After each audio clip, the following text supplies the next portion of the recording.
ये स्टूडेंट, आज की क्लास में हम लोग प्रश्नावली 5.3 के सवालों को सॉल्व करने वाले हैं। आप लोग देखिए क्वेश्चन नंबर 1 में क्या कहा जा रहा है। इसमें कहा जा रहा है निम्न को सुमेलित कीजिए। हमें क्या करना है? सुमेलित करना है। एक जो ऋजु कोण होता है वो कितने घूर्णन के बराबर होता है? तो स्टूडेंट, एक जो ऋजु कोण होता है, जब कोई कोण हो जिसका मान 180 डिग्री होता है तो वो ऋजु कोण कहलाता है। 180 डिग्री किसके बराबर होता है? आप लोग समझ लीजिए। सबसे पहले कॉन्सेप्ट आप समझिए। ये दिशा आपको पता है ना क्या होता है? पूरब, यहाँ पर पश्चिम, यहाँ पर उत्तर और यहाँ पर दक्षिण होता है। ठीक है, समझाने के लिए अब आप समझिए, आप कहीं यहाँ पर हो, ठीक है, आपने एक ऋजुकोण क्या किया? घूम गए। चलिए हम आपको एक ऋजुकोण घुमाते हैं। तो आप घूम करके यहाँ चले आए, समझ गए? आपने यहाँ से घूमा, यहाँ चले आए। तो आप समझिए, ऐसे समझने के लिए समझ लीजिए, आपने एक बार काम क्या किया कि आपने घूमना स्टार्ट किया, यहाँ से शुरू किया और ऐसे यहाँ तक आप पूरा चले आए। तो एक क्या हो गया? आपका एक घूर्णन हो गया। समझ गए? एक घूर्णन हो गया। तो जो हमारा एक घूर्णन होता है किसके बराबर होता है? 360 डिग्री के। अगर आप यहाँ से घूमना स्टार्ट किया और 360 डिग्री घूम गए, इसका मतलब आप एक घूर्णन घूम चुके हो। ठीक है, अब आप लोग समझिए, ये जो घूर्णन है, इस घूर्णन को हमने 4 बराबर भाग में बांट लिया। ए हमारा 90 डिग्री, ए भी 90, ए भी 90, ए भी 90, 90 डिग्री करके हमने 4 भाग में बांट लिया। ठीक है, अब आप लोग समझिए, ये जो हमारा पूरा घूर्णन है, 90 डिग्री करके 4 भागों में बांट लिया। अब आप लोग चीज़ों को समझिए। अब आप समझिए, यहाँ पर हो, आप यहाँ पर हो और आपने एक ऋजुकोण घूमा। एक ऋजुकोण घूमने का मतलब आप यहाँ से आए, यहाँ पर रुक गए। भाई देखिए, पूरा जो घूर्णन है, आपने कितना घूर्णन किया? आप कितना घूमे हो? पूरा 360 है और आप 180 डिग्री घूम चुके हो, यानी कि आप लोगों ने हाफ घूर्णन कर लिया। तो जो ऋजु कोण है वो कहाँ मिलेगा? 1/2 घूर्णन, या ऐसे भी आप कह सकते हो, जो संपूर्ण घूर्णन था उसको हमने 4 बराबर भाग में बांट दिया। और आपने कितना घूमा? एक, 2 भाग आप घूम चुके हो, यानी कि 2 1 के 2, 2 दूनी 4, आप 1/2 घूर्णन कर चुके हैं। ऐसा भी आप कर सकते हो, देख सकते हैं यहाँ पे।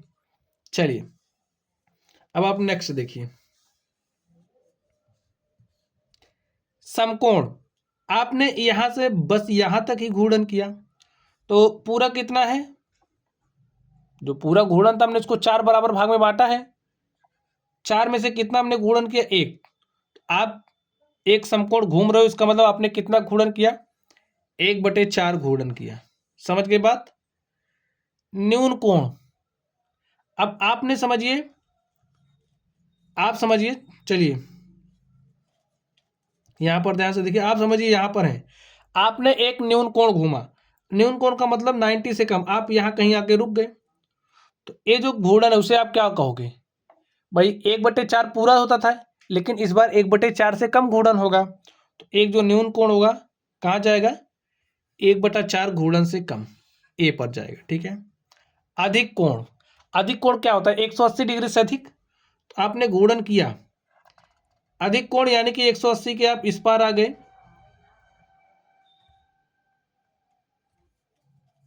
समझिए स्टूडेंट्स आप लोग, अधिक कोण, अधिक कोण 90 डिग्री से अधिक और 180 से छोटा। 90 से अधिक, आप 90 से अधिक, 90 यही है ना, देखिए ये 90 है, 90 से अधिक, तो 90 से अधिक और 180, आपने ऐसे गुणन किया, 90 से अधिक और 180 से कम। इसका मतलब कहीं आपने इधर कहीं गुणन किया और ये जो आपने घूमा उसको यहां पर किससे मिलाएंगे? अधिक कोण। तो देखिए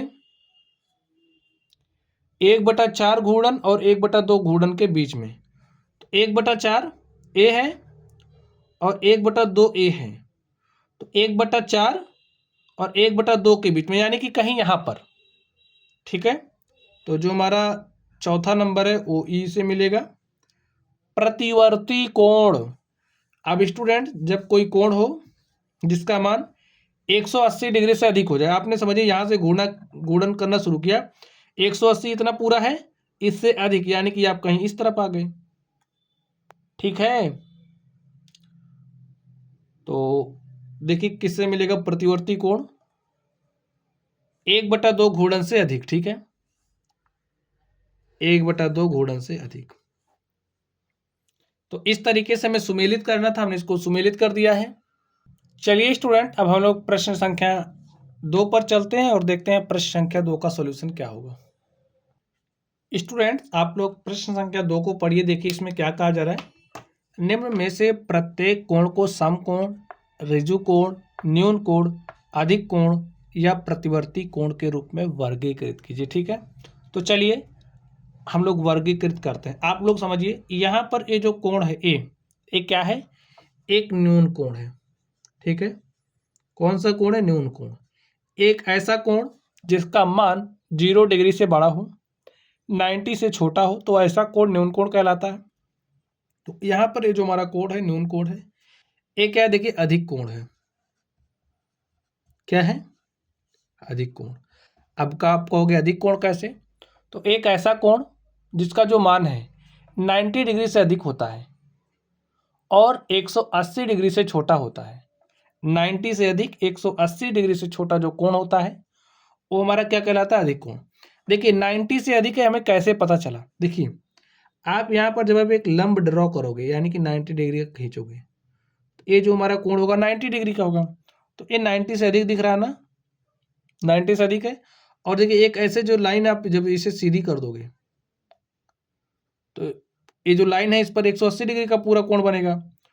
तो 90 से अधिक और 180 के बीच में ये जो रेखा आप देख रहे हो, किरण, उसके बीच में है, तो ये क्या है, एक अधिक कोण है। आप लोग अगर चाँदा हो तो चाँदे से चेक कर सकते हैं।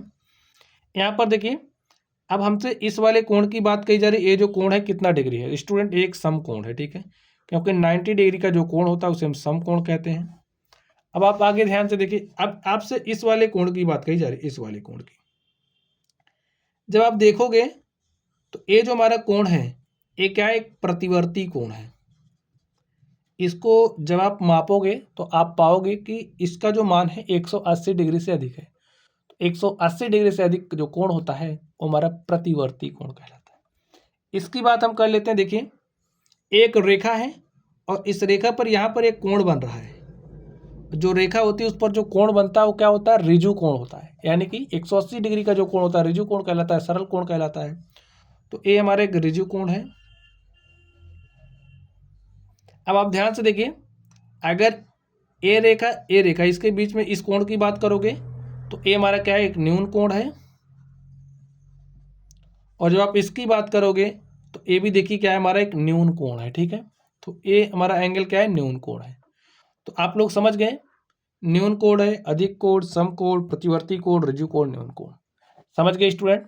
तो इस तरीके से ये जो हमारी प्रश्नावली थी, हमने इस प्रश्नावली के सारे सवालों को सॉल्व कर लिया है। तो चलिए स्टूडेंट्स, आप लोग पढ़ते रहिए। अगर आप लोगों को कोई भी डाउट हो तो कमेंट बॉक्स में कमेंट करना। वीडियो पसंद आए तो वीडियो को लाइक कीजिएगा, चैनल पर नए हो तो चैनल को सब्सक्राइब कर देना। चलिए आप लोग पढ़ते रहिए। Thank you.